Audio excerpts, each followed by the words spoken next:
Greetings and salutations, everyone. My name is Andrew Kirchhoff, and welcome to my YouTube channel. Today, we're talking about my rest of season strength of schedule for the 2022 fantasy football season. On today's episode, we're going to be talking about the strength of schedule at the four primary positions: running back, wide receiver, tight end, and quarterback, in order to give you guys more insight as to who has the most advantageous matchups going forward, which may kind of lead you to trying to trade for said players in order to bolster your teams, give yourself the best chance of winning based on the variable of matchups. Now, like I mentioned all the time, the variable of matchups is extremely important in determining the success of a given prospect. Now, besides opportunity in terms of touches on the ground or potentially targets through the air, the variable of a matchup kind of gives us a little bit of insight as to the 11 other defenders on the opposite side of the field trying to stop your given player from scoring fantasy points. So if we can go ahead, isolate the strength of schedule, and give ourselves a better understanding as to which players that we can trust, not only from weeks 15 through 17, but at an even deeper level from weeks 5 through 9, from weeks 10 through 14, and from weeks 15 through 17, which should be your fantasy football playoff stretch. By that point, we'll be able to go ahead, isolate teams, and go ahead and look at their prospects as guys that maybe we want to be going out and trading for right now so that we can prepare for the future. And maybe you have players that have great schedules now, but later down the line, you want to go ahead and trade them away in order to recoup some value and avoid some of these difficult matchups that are definitely going to play a big factor in us succeeding. Now, before we begin today's content, I want to thank you guys for supporting the channel, whether it's with your viewership or clicking the like button, commenting down below. I cannot thank you guys enough for supporting the channel. For those of you who haven't yet to do so already, be sure to subscribe. We're making daily fantasy football content, not only to help you win your weekly matchups, but by the end of the year, help you win a 2022 fantasy football championship. So take 2 seconds out of your day, click that subscribe button, help us out. We are closely on our way to reaching our goal of 70,000 subscribers. Would be greatly appreciated. Again, trying to help you out every single day, every single week, live streams, videos, and information like this. So be sure to subscribe. Thank you very much. All right. So immediately to the right of me, we have the 2022 running back strength of schedule from weeks 5 through 17. Now, let me go ahead and break this down so that as we continue on forward, there's no questions regarding what exactly you are seeing on screen.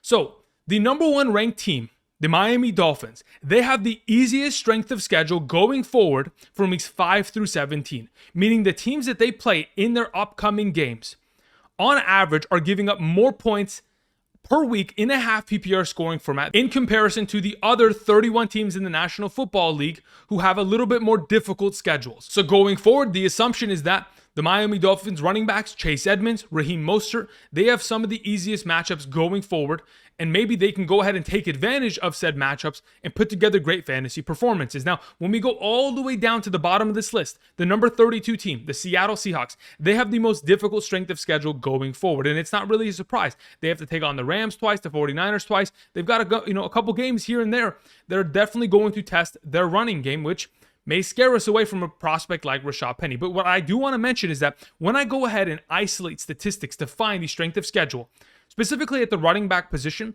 I'm isolating rushing statistics in terms of rushing yards and rushing touchdowns only, because the data that I've gone ahead and collected over the last couple of years implies that receiving statistics that are gained by running backs do not matter based on matchup. Regardless of how many points a defense has given up to a running back in terms of the receiving work that they've collected, it makes no difference as to how difficult or easy a matchup is. Therefore, the only thing that matters in terms of receiving statistics is how willing that team is via their scheme to target said running back in the receiving game and get them utilization. So in terms of the running back position, we've isolated this in terms of rushing statistics only. In terms of wide receiver, we've isolated in receiving statistics only because rushing statistics shouldn't be taken into account, similar to the tight end position. And for the quarterback position, we've isolated it in terms of passing statistics only, because regardless of whether your quarterback is mobile or not, a defense doesn't matter. It's just a matter of whether or not that quarterback wants to run. So with all of that out of the way, giving you guys some context between weeks 5 through 17, this may give us some more information, but I want to go ahead and go even deeper in regards to what exactly we anticipate to see, because the differential between the Miami Dolphins and Seattle Seahawks in terms of averages, it's not that grand. So let's go ahead and let's transition to weeks 5 through 9, isolating the next 5 weeks of fantasy football in terms of points per game given up by defenses and how easy or difficult the schedules are going to be. Of course, the Miami Dolphins retain their number one rank as the easiest strength of schedule going forward in a half PPR scoring format, but next to them we have the New England Patriots. Let's kind of isolate this and give you a little bit of an idea. Of course, they play against Detroit, Cleveland, Chicago, and the New York Jets. Those 4 upcoming games are extremely advantageous for running backs like Damian Harris and Ramondre Stevenson. And if this team is going to continue to be the run-first attack that we've seen them be over the last couple of years, and that they've continued to key in on thus far this season, of course, we expect both those running backs to find a lot of success going forward. Of course, we see teams like the Arizona Cardinals. Hopefully, we're going to see James Conner turn it around. The Dallas Cowboys, maybe in fact, Ezekiel Elliott, Tony Pollard, one of those guys are going to go ahead and take that next step. But when you have two running backs in a singular backfield, it becomes that much more difficult to trust the overall upside because opportunities aren't a given. But for a running back like the Los Angeles Chargers running back, Austin Eckler, who has the 5th easiest strength of schedule going forward in the next 5 weeks, this is a pretty good sign because not only is the rushing statistics that defenses have given up a pretty high number, but we've seen him total, 27 receptions already in the first 4 weeks of the season. Those numbers, if they continue to trend in the right way, we're going to be in a pretty good position in terms of our fantasy point productivity. Now that we've gone ahead and given you guys some insight as to the next 5 weeks, players that you may be looking to go ahead and trade for and maybe want to avoid, and I do want to state this, again, even though we do have the New York Jets, the Cleveland Browns, Detroit Lions, and Carolina Panthers on the bottom, it doesn't really give you that much of an indication as to why you would want to move away from those guys. Christian McCaffrey is still going to get his receiving work. Okay, the Detroit Lions running backs, whether it is DeAndre Swift and or Jamal Williams, they're going to find success because this is a very successful run blocking attack. The Cleveland Browns, in that similar scenario where they're so good at running the ball, it does not matter who they're playing up against, they're going to find success regardless. So a lot of these things, yes, you have to take into account what kind of a team they are, how many opportunities those running backs are getting, and then approach forward as to whether or not you want to keep them or not. But if you've got a stud running back like a Nick Chubb, I'm not moving away from him in the next coming weeks because I still think he's going to be able to put a pretty grand amount of points based on his upcoming schedule and how much opportunities and success he's found already. All right, moving on to weeks 10 through 14. This is getting a little bit closer to the end of the season, and we see the New York Giants, Saquon Barkley, of course, Chicago Bears with David Montgomery, maybe Khalil Herbert. We're going to have to wait and see. The Buffalo Bills, Washington Commanders, Dallas Cowboys at the very top of this list. Of course, Saquon Barkley having the privilege of taking on Houston, Detroit in back-to-back weeks. Those could very easily, for Saquon, be 30-point weeks back-to-back. I mean, really could be. And by the time you get there, those are going to be weeks that are pivotal to getting you to your fantasy football playoffs. Now, on the other end of the spectrum, like I've mentioned, even though the Los Angeles Chargers have a pretty tough run here where they take on San Francisco, Kansas City, Arizona, Las Vegas, Miami, 3 of those teams who have given up on a per-week basis less than 10 fantasy points per week thus far this season, it's not going to make that much of an impact on Austin Eckler's overall baseline because you know the receiving statistics still have upside there. Now, the moment you've all been waiting for, and I want to continue to progress towards, is the idea of the fantasy football playoffs weeks 15 through 17. If you play in a week 18 championship, be sure to tell your commissioner to change that before we get too far into the season. And that is something that you have to go ahead and commit to playing in a week 18 championship, which is no fun for anybody considering a lot of those teams may not be starting their main guys because they've already made the NFL playoffs or they don't want to risk injury in that final week. Weeks 15 through 17, the thumbnail of today's video is presented. Breece Hall has one of the easiest strength of schedules throughout that span of time, along with Clyde Edwards-Helaire, Christian McCaffrey, David Montgomery, Derrick Henry, the Jacksonville backfield of James Robinson, Travis Etienne, of course, J.K. Dobbins there at number 7, Jonathan Taylor at number 8. A lot of these stud running backs are at the top.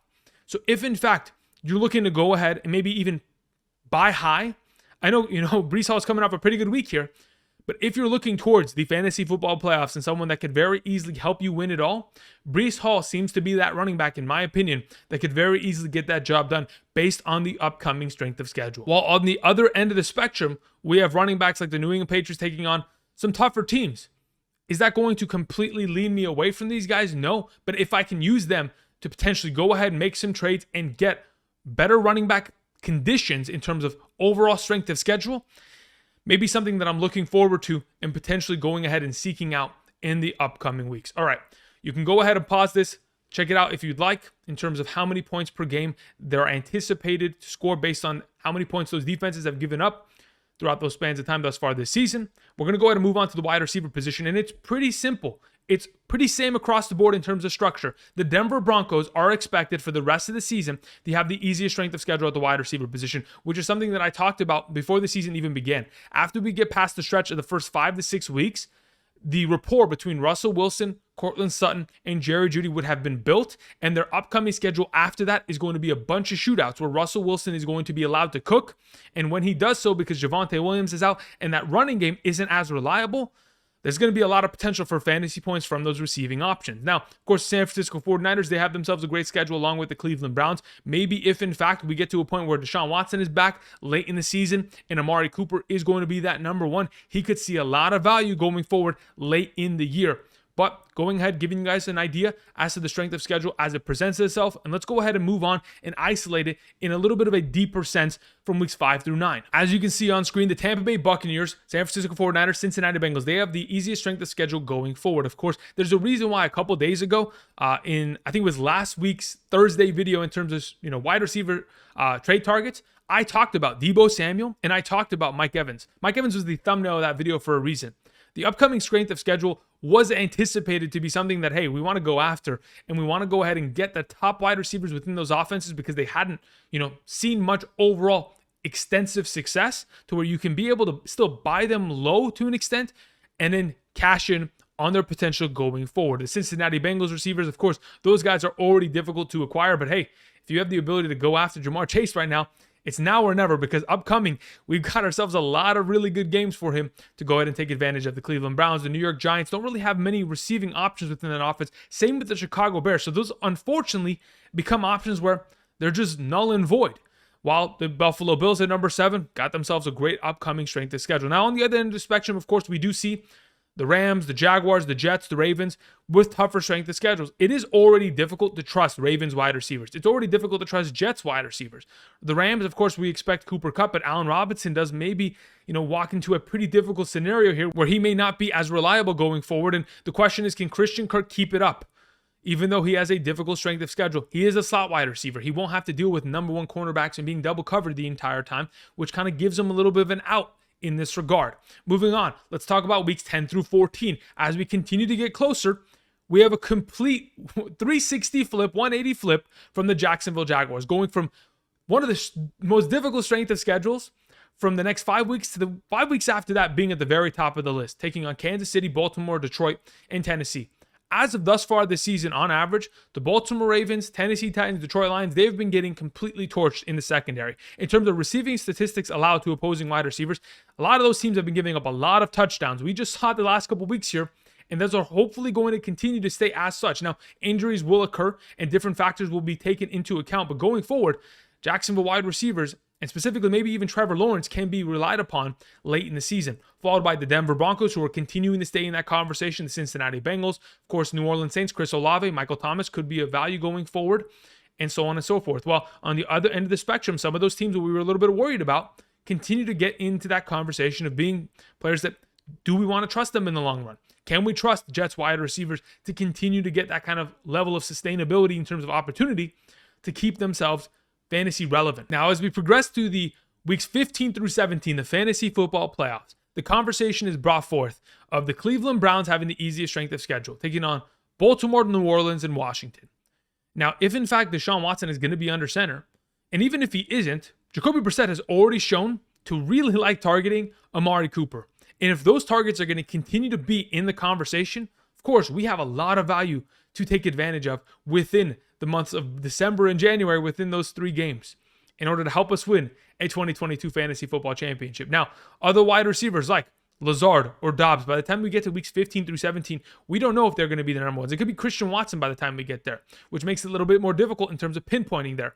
In terms of Pittsburgh, of course, we would assume that Deontay Johnson and, of course, Pickens are going to be the number 1 and 2 receiving options of that offense by the time we get there. And hopefully Kenny Pickett will have already gained a little bit more experience, his welcome to the NFL moment, and be a little bit more sustainable throughout that span of time so we can rely upon those receiving options. Of course, Brandon Cooks, number 4, followed by Los Angeles Chargers wide receivers and Denver Broncos. Again, the Denver Broncos have continued to reappear in this conversation of having the easiest strength of schedule going forward. Now, even though the separation between the Broncos at 31.24 in comparison to, let's say, for example, the Indianapolis Colts at 26.69 isn't that big of a fantasy point per week difference, in terms of just plain numbers, I can assure you in terms of statistics, by the end of the year, it is going to make a pretty big differential if the opportunities continue to stay the same for wide receivers like Jerry Jeudy and Courtland Sutton. And maybe even if they accelerate to another level, it could get completely out of hand where we're having two wide receivers in that not only top 24 conversation, but maybe even top 12 conversation for the rest of the season.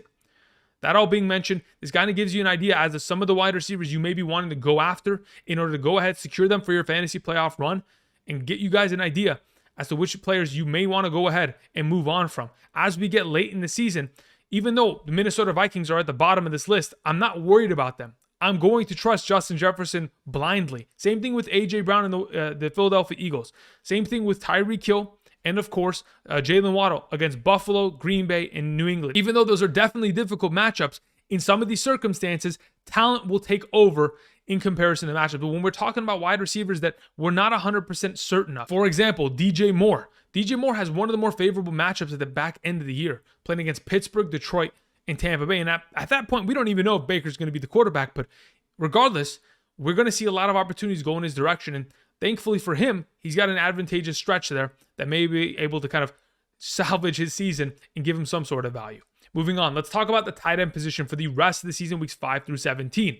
As you can see, the Los Angeles Chargers, San Francisco 49ers, Carolina Panthers had the easiest strength of schedule, but this is a matter of which teams utilize their tight ends, purely. Gerald Everett would have the easiest strength of schedule going forward, followed by George Kittle, which is really good to hear. Carolina, not interested in their tight ends. The Broncos, not interested. Arizona, that's fantastic for Zach Ertz. We move on to Jacksonville. Again, they haven't utilized Evan Ingram enough. We move on to the Patriots. They have never used their tight ends this season. It's actually quite surprising. Maybe Jonnu Smith will come out of nowhere because Hunter Henry has been extremely quiet. The Jets, this definitely does help Tyler Conklin in his rest of season kind of figuring out whether or not he's going to be a reliable option within this offense. The Rams, Tyler Higbee, he has seen himself an incredible amount of targets and receptions in terms of opportunity. That's going to continue on.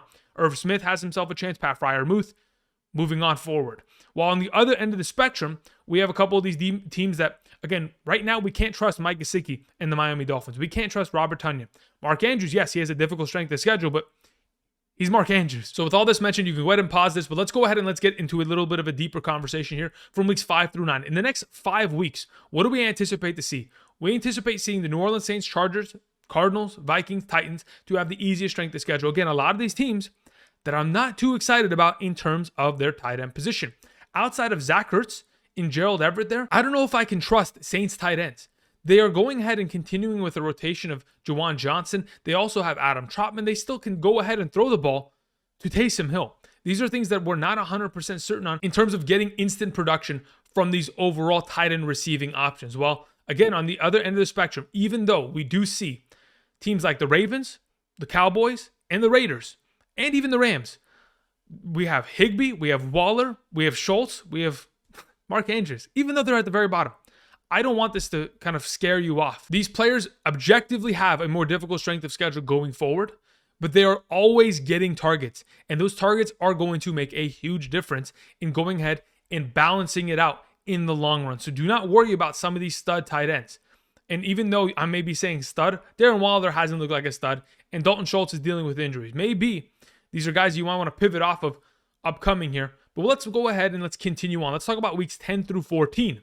Of course, as you look at the entire grand scheme of this, Carolina Panthers, this is not something that I'm interested in. The Rams, sure, Higbee is continuing to rise, but it's a matter of can you go ahead and afford to get him on your roster as he's got a pretty good strength of schedule throughout that span of time. Followed by Jaguars. Of course, the Chargers continue to maintain at the top with the 49ers. Based purely on the weeks prior to the fantasy football playoffs, it just seems to me like the San Francisco 49ers and George Kittle may be a guy that we want to go after and acquire on our team.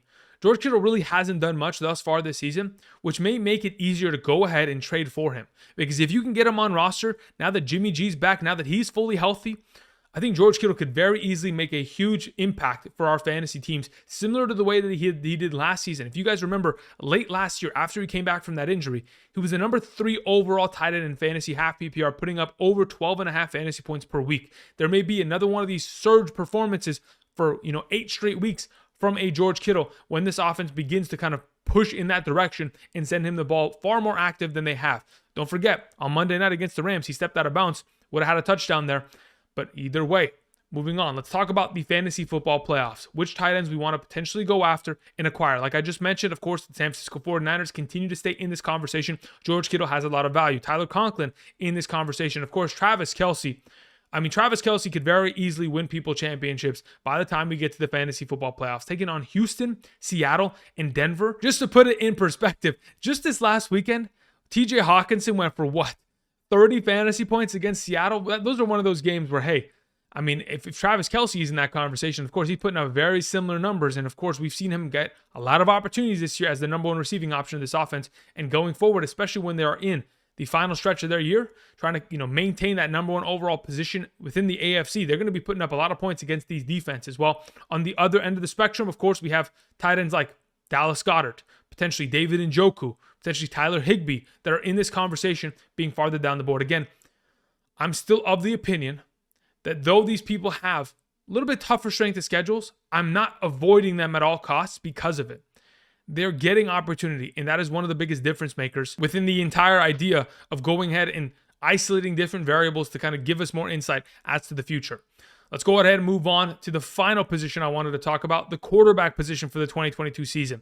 The rest of the way, of course, we have Russell Wilson with the easiest strength of schedule, followed by, of course, San Francisco 49ers quarterback Jimmy G and Justin Herbert. Very interestingly enough, two of those quarterbacks I'm interested in getting myself involved with. Of course, Russell Wilson and Justin Herbert. Outside of that, when we go to Houston, Davis Mills not interested.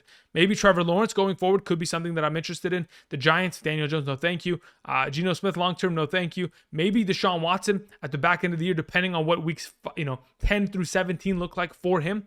And then, of course, we have Joe Burrow at number 9. We have the Chicago Bears quarterback Justin Fields at 10. Not really interested there. Matt Ryan. Again, at the top of the pack, there are only a couple quarterbacks that I feel super comfortable going out ahead and potentially bringing onto my roster for the rest of the year. Of course, we'll look at the isolated portions, but in terms of Russell Wilson, Justin Herbert, and maybe Trevor Lawrence, those are the only primary guys, in Joe Burrow, that I would want to go after. While on the other end of the spectrum, we have some of these quarterbacks like Tua, Jared Goff, who's played extremely well, that are going to have extremely tough strength of schedules. Lamar Jackson in Baltimore, again, besides the passing yardage and touchdowns he's going to get, he also has the extra added value of rushing statistics that weren't taken into account when determining how many points defenses have been giving up to opposing quarterbacks thus far this season on average in a 4-point per passing touchdown format. So let's go ahead and let's transition here to weeks 5 through 9. As you can see, Ryan Tannehill upcoming, along with Kirk Cousins and Jameis Winston, assuming he is healthy and playing, is going to have the easiest strength of schedules going forward.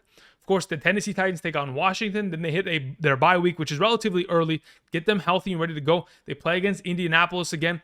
I think there's a very good chance that we see Ryan Tannehill continuing his streak of 2 touchdowns per game. And if he's going to be in that conversation, he could very easily be a sustainable fantasy quarterback for those of you who are struggling to kind of recoup the value of Dak Prescott, who missed a lot of time and may continue to miss more time, Trey Lance, who had a season-ending injury, and other quarterbacks like Tua that may be out for a substantial amount of time that we're not aware of at this moment. He could very easily fill into that role going forward. Now, of course, Kirk Cousins has himself a great schedule going forward, and we're going to go ahead and try to take advantage of that. But on the other end of the spectrum, of course, as we get all the way down, the differential in terms of strength of schedule from the Tennessee Titans, the defenses that they're going to play up against are giving up a lot of points in comparison to the Rams, who we've already seen Matthew Stafford struggle mightily. Man, I'm beginning to worry about Matthew Stafford. I know that he plays typically well against Tampa Bay, but I don't know what to expect from him if he continues to turn over the ball and this offense looks like a shell of itself. Again, besides Cooper Kupp and Tyler Higbee, he's not throwing the ball to anybody else. Purely, I think Tyler Higbee had 14 targets and Cooper Kupp had 19 on Monday.